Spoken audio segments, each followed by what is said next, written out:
ओम साई राम। आप देख रहे हैं साई वेब टीवी शिरडी।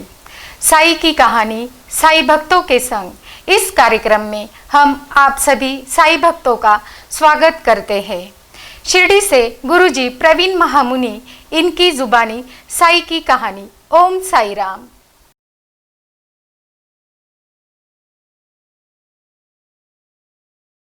सच्चिदानंद सद्गुरु साईनाथ महाराज की जय। आइए साई वेब टीवी शिरडी के माध्यम से साई की कहानी साई भक्तों के संग इस कार्यक्रम में आप सभी साई भक्तों का स्वागत है। मैं शिरडी से साई कथाकार एवं साई लीला महानाट्य का निर्माता प्रवीण महामुनि इस कार्यक्रम में आपका स्वागत करता है।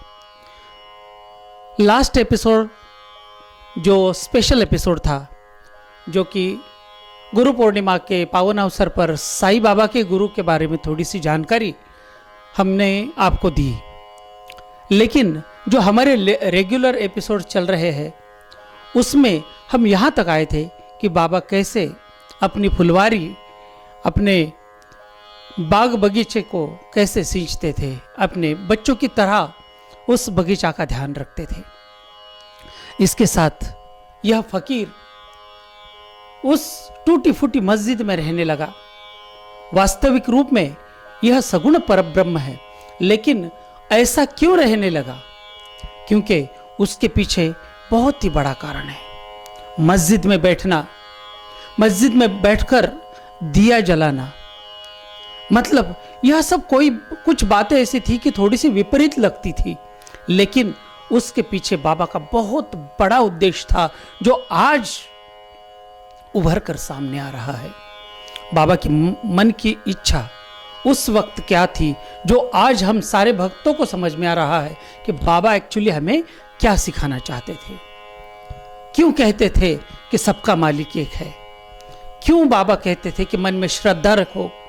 सबूरी रखने के लिए क्यों कहते थे? जो चीज आज हमें समझ में आ रही है कि बाबा ऐसा क्यों कहते थे। और आज भी ये समझने की आवश्यकता है कि श्रद्धा और सबूरी क्यों रखनी चाहिए। बिल्कुल बाबा अपनी ही मस्ती में रहते थे, मस्त मलंग की तरह रहते थे। बाबा औलिया की जैसे रहते थे, मस्त मलंग थे बाबा। कभी भी निराशा, नैराश्य, दुख, पीड़ा, यह भाव उनके चेहरे पे कभी नहीं दिखते थे, क्योंकि वो हमेशा पॉजिटिव सोचते थे। हर एक बंदे को, हर एक भक्त को वो हमेशा सकारात्मक दृष्टिकोण देते थे, सकारात्मक सोच बाबा हम सभी भक्तों को देते थे। यह करते करते बाबा बिल्कुल भक्तों के स्वरूप बन जाते थे। उनके अंतरंग में झांक कर देखते थे। बाबा अनायासी भक्तों के अंतरंग में जाकर उन्हें टटोलते थे और उसके मन के भाव बाबा अनायासी जान जाते थे। एक कुबेर की तरह बाबा हर भक्त को आशीर्वाद देते थे, और बाबा का आशीर्वाद मानो उस भक्त को कुबेर का खजाना मिल गया, ऐसा प्रतीत होता था हर एक भक्त को।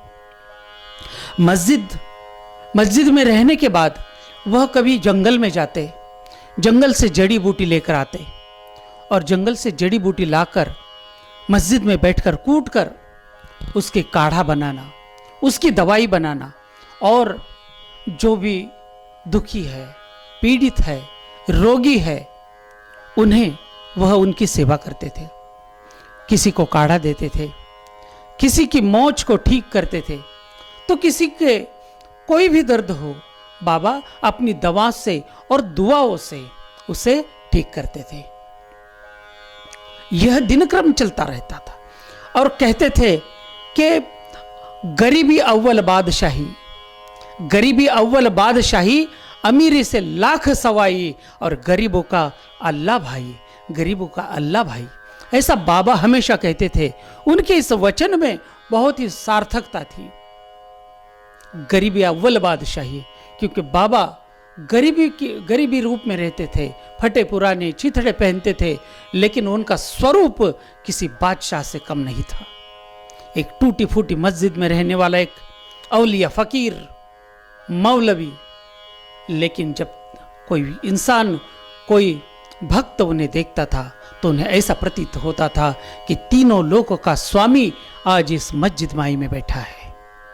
हर भक्त को अचंभित करने वाली उनकी मुद्रा, हमेशा हंसते और मुस्कुराता चेहरा और सबको आशीर्वाद देता हुआ उनका चेहरा।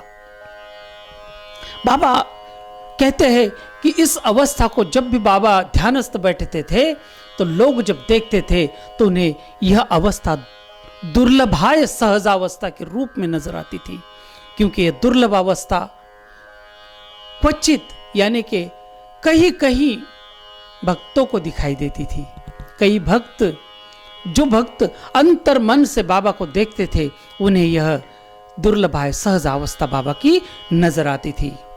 यह अवस्था वो थी, यह मुक्ति की ओर अग्रसर होने वाले मार्ग की यह जो मुद्रा बाबा की देखते थे तो लोग अचंभित होते थे, आश्चर्यचकित होते थे और अनायास ही वह हाथ जोड़ते थे।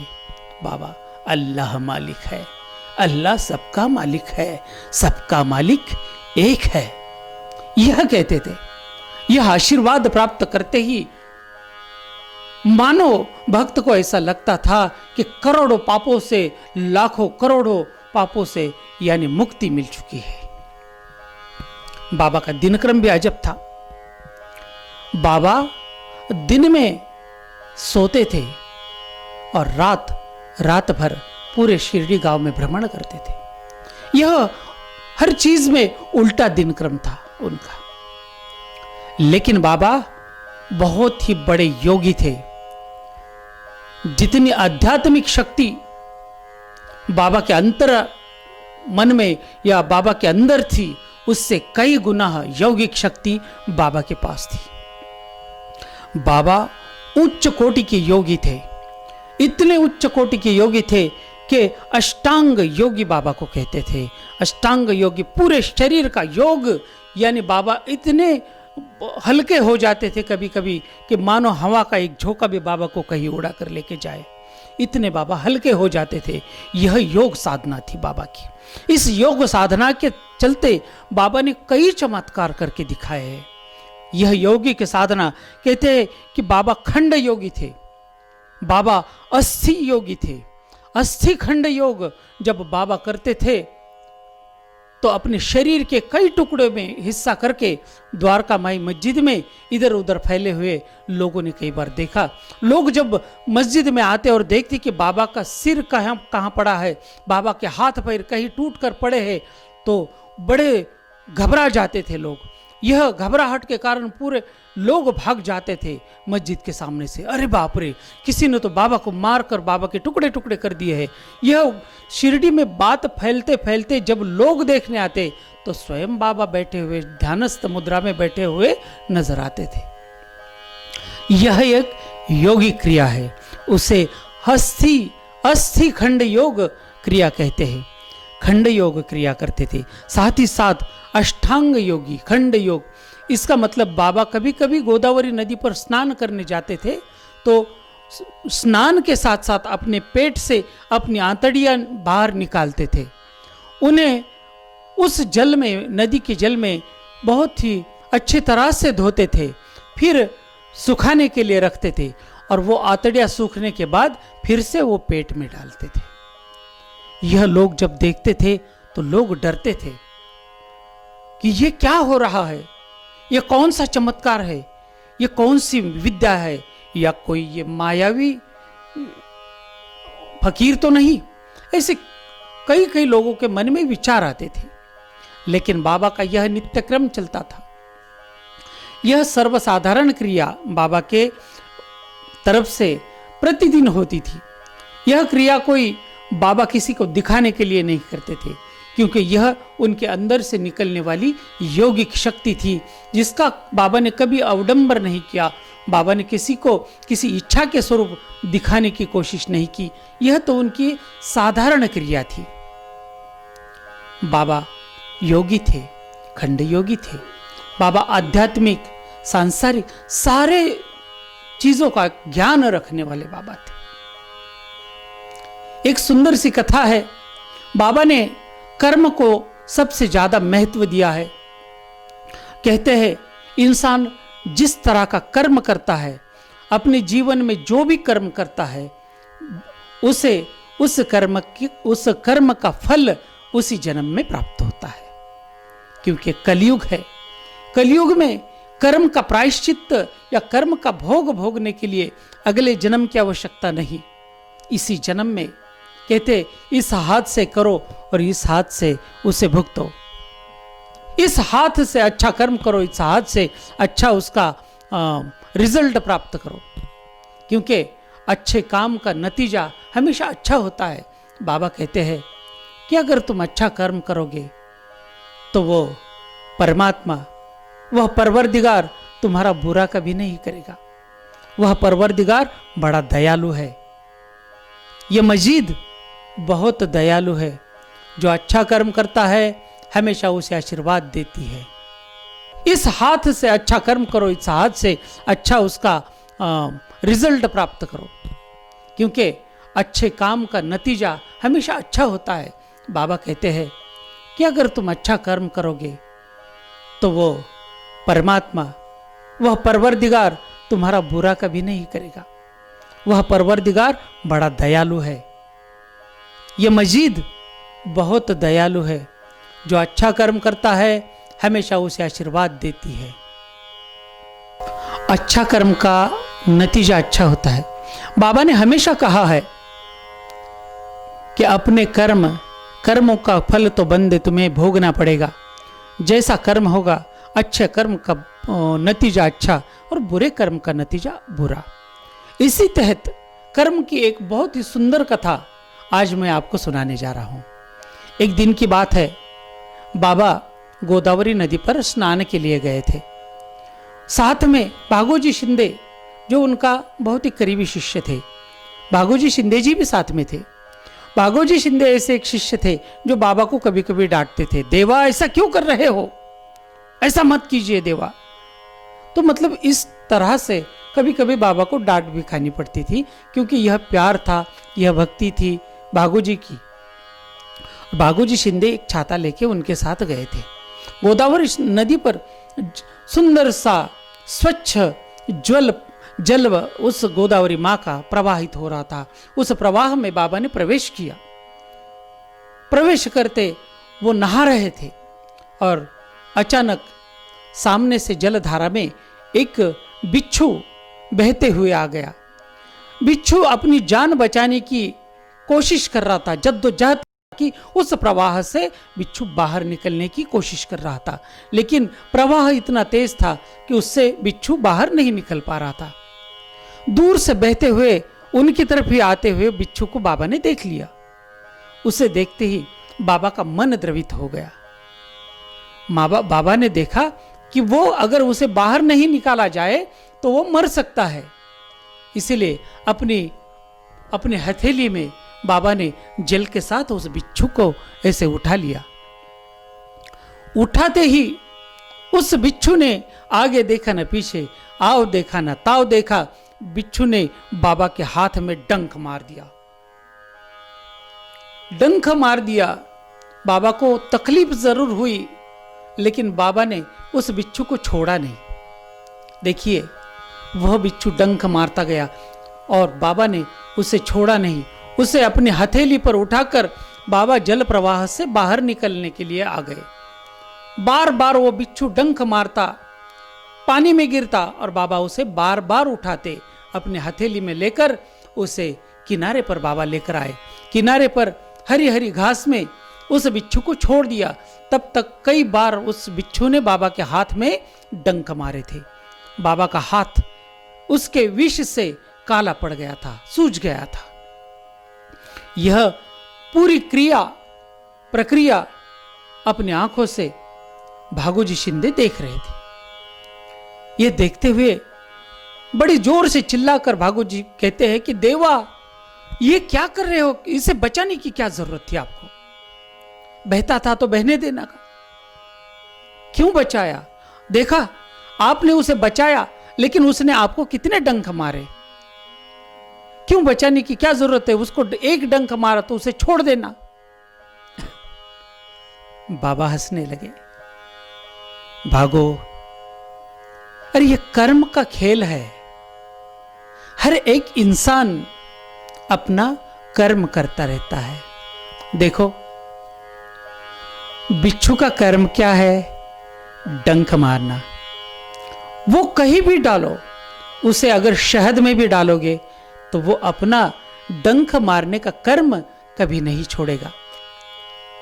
और मेरा कर्म है कि किसी को बचाना, डूबते हुए को बचाना। यह साई का धर्म है, साई का कर्म है। इसीलिए मैं मेरा कर्म कर रहा था, मैं मेरा धर्म कर रहा था, और वो भी उसका कर्म और धर्म कर रहा था। इसलिए मुझे उससे कोई घृणा नहीं है, उससे कोई तकलीफ नहीं है। बस उसने उसका कर्म किया और मैंने मेरा कर्म किया। इसीलिए कहते हैं कि कर्म को बहुत महत्व है। अच्छा कर्म का नतीजा हमेशा अच्छा होता है।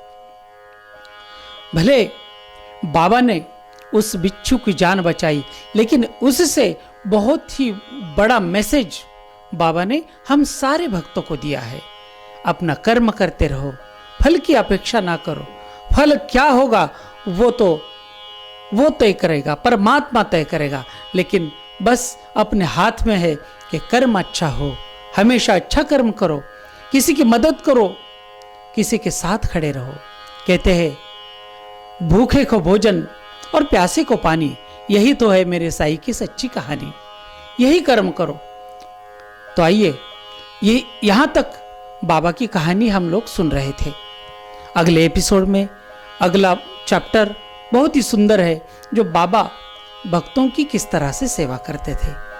तो आइए, एक सुंदर सा भजन आप सभी भक्तों के लिए।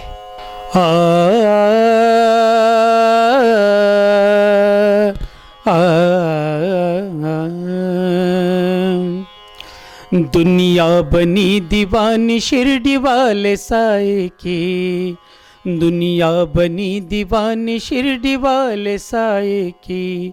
क्या लीला मैं सुनाऊं संत साईनाथ की, क्या लीला मैं सुनाऊं संत साईनाथ की। दुनिया बनी दीवानी शिरडी वाले साईं की, दुनिया बनी दीवानी शिरडी वाले साईं की। बारात में आए वो पर जाने न कोई, बारात में आए थे पर जाने न कोई। मालसापति ने दी आवाज आओ मेरे साईं, मालसापति ने दी आवाज आओ मेरे साईं। भेष था फकीरी पर वो शहंशाह था, उसके नजर में प्यार का सागर समाया था। आया था कहाँ से किसको पता नहीं, आया था कहाँ से किसको पता नहीं। हिंदू था मुसलमान कोई जानता नहीं। झोली सटका और कटोरा साथ लाया था, दुनिया को मजहब सिखाने साईं आया था। लो आज भी है चर्च मेरे साईनाथ की, लो आज भी है चर्च मेरे साईनाथ की। दुनिया बनी दीवानी शिरडी वाले साईं की, दुनिया बनी दीवानी शिरडी वाले साईं की। क्या लीला मैं सुनाऊं संत साईनाथ की, क्या लीला मैं सुनाऊं संत साईनाथ की। दुनिया बनी दीवानी शिरडी वाले साईं की, दुनिया बनी दीवानी शिरडी वाले साईं की। बोलिए सच्चिदानंद सद्गुरु साईनाथ महाराज की जय। भक्तों, बाबा की कहानी बहुत बड़ी है। इसे अगर कहने बैठे तो 7 जन्म भी कम पड़ जाएंगे। लेकिन साई वेब टीवी शिरडी के माध्यम से हमारी कोशिश है कि बाबा की ज़्यादा से ज़्यादा जानकारी, बाबा के जीवन की जानकारी और समस्त साई भक्तों की जानकारी आप भक्तों तक पहुँचे। साई की कहानी साई भक्तों के संग इस कार्यक्रम में। तो आइए देखते रहिए। इस कार्यक्रम को ज़्यादा से ज़्यादा लाइक करें, ज़्यादा से ज़्यादा सब्सक्राइब करें और ज़्यादा से ज़्यादा ढेर सारा शेयर करें। तो आइए फिर से एक बार मेरी आप सभी से विनती है, कोरोना का दौर चल रहा है, अपने घर में रहिए, अपने परिवार के साथ रहिए, अपना और अपने परिवार का हमेशा बचाव करिए। ओम साई राम।